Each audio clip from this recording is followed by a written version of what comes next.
Hi, I'm Yan. I'm going to present about corporate accounting under Origin Energy Limited annual report. So first, I would like to explain some key concepts of taxation on accounting profit, taxable profit, temporary difference, taxable temporary difference, deductible temporary difference, deferred tax asset and liabilities.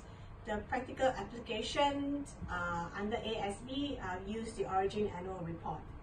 So for temporary difference, taxable deduction, difference result in a difference income tax expense and income tax liability of the company for an income year. These differences are accounted in the current year because it is probably that they would be settled in the future period. These differences in the accounting profit and taxable profit, the accounting profit followed the general accepted accounting principle, while the taxable profit is computed by complying with the provisions of income tax. These provisions differ and prescribe differently accounting treatment, which results in the difference between accounting profit and taxable profit.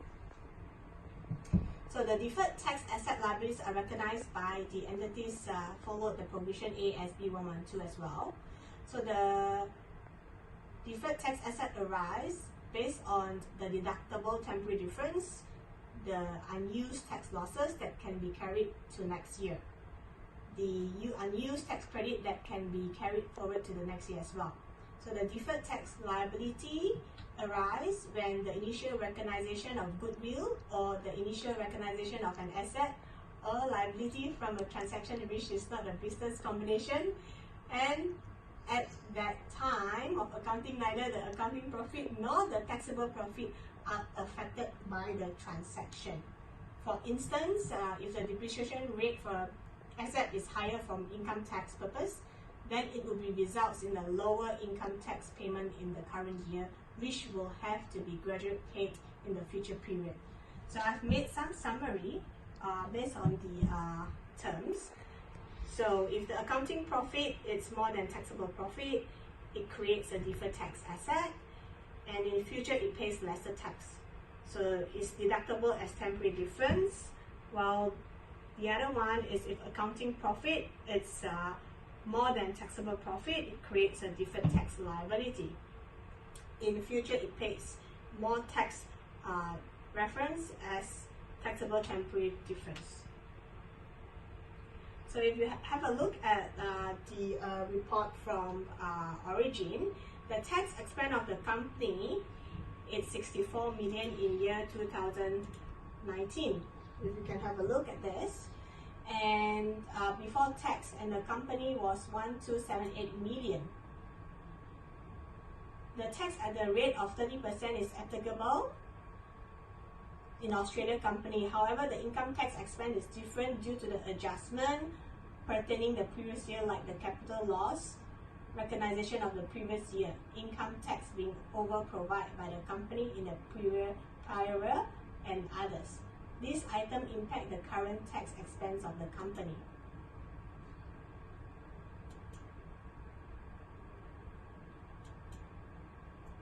So as for the company compliance with the provision ASB, and will recognize the deferred tax asset liability in the financial statement, the company recognized deferred tax asset as 227 million in 2008 and 380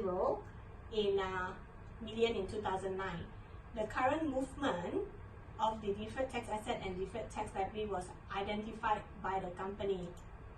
So this movement were adjusted with the prior year balance to arrive at the current year for 2019. So the income tax payable and income tax expense has different amount for Origin Energy Limited in 2019. As you can see, the provision for income tax is 160 million presented in the balance sheet as of 2019. The reason for the difference is requirement of the both concept. Income tax payable include all the income tax levy that are payable to the income tax priority prior year and current year till 2019. The income tax payable is reduced by the amount of income tax. However, the amount of income tax paid has no impact on the income tax expenses. The income tax expenses compute the tax expense from the current year after the credit available for the company from the previous year are adjusted. The income tax expense is impacted by changes in income tax liability for the current year, while the income tax payable is impacted by the amount of tax that has been paid. So as you can see, the income tax expense and income tax paid of the company can be noticed as shown in the diagram from the origin balance sheet and cash flow as well, and income statement. The difference arises due to the recognition of different items of this concept. The income tax expense compute the income tax liability of the company for the current year for the accounting profit after all adjustment. The income tax paid shown the amount of income tax paid of the income tax authority in the current year.